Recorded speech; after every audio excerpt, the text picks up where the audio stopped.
This is what you're supposed to see in your mind about this song. Maybe some people want to do that. I mean, you can't argue with that, but I love that one.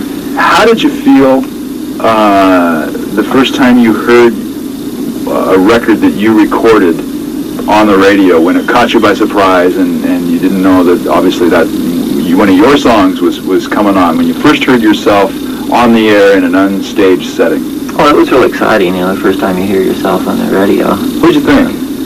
It's just really exciting. You want to call your folks and say that they're going to play it and you're going to be hearing it and all of this. What was the first song?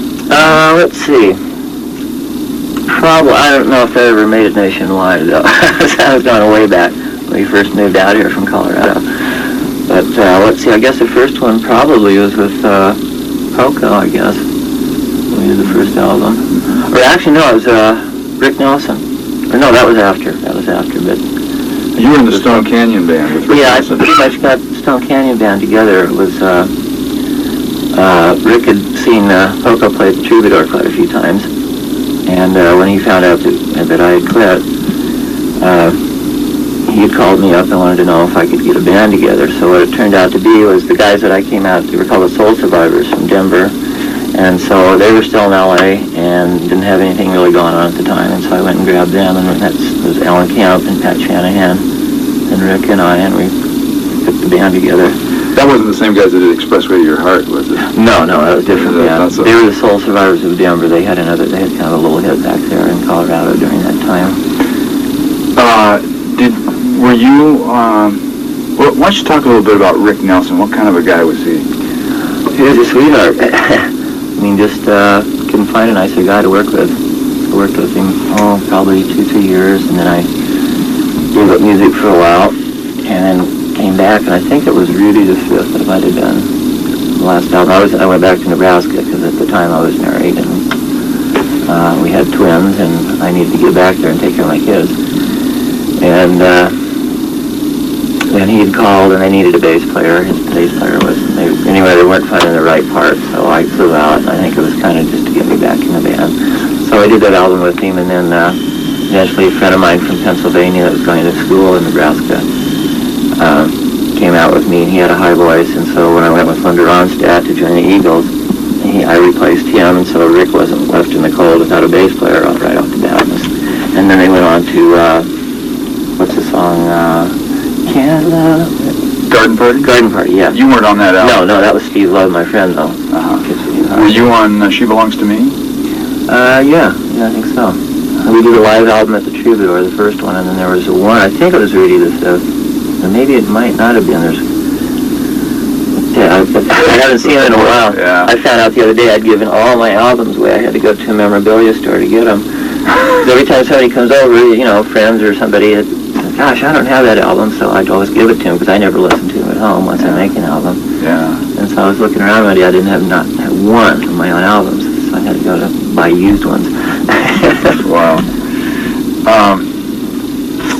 Anyway, what other songs from the Eagles were you on? The retired American singer, and of course the co-founding member of the legendary band the Eagles, has died on July 26 in Los Angeles due to complications from obstructive pulmonary diseases, COPD.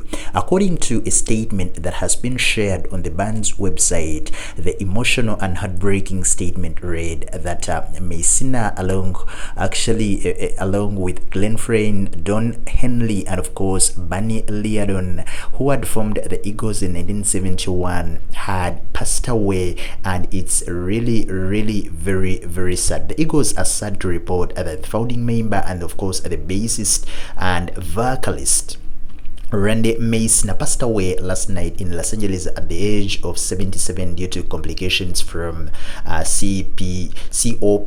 That's what the statement read. He had actually being a very huge part of the band, and their success from the 70s and the 80s is partly attributed to some of his works. His vocal ranges, you can really check him out on social media. For you the young guys who didn't know this legend Randy Meisner, his vocal range was really very astonishing, as is evident on his signature ballad Take It to the Limit. Prior to his success with the Eagles, Meisner was a bassist for the band Proco with former Buffalo Springfield members, that is Richie Fury, Jim Messina, and of course another vocalist known as Rick Nelson Stone of Canyon Band.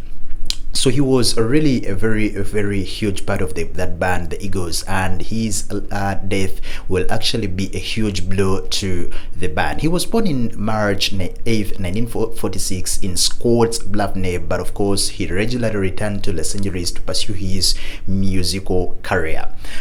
He has been on and off on social media, but of course just a few years ago he lost his wife through some weaponry injuries, and of course he left the band in 1977. We'll be looking at his legacy, his impact, his works throughout this whole week, remembering such a huge legend. But of course in this moment in time, all we are going to be saying is continue resting in power the King Randy Meisner. I've told you we're going to be bringing you all the funeral arrangements, his legacy, the interviews, and of course all those videos you've not seen before. Rest in power the King Randy Meisner.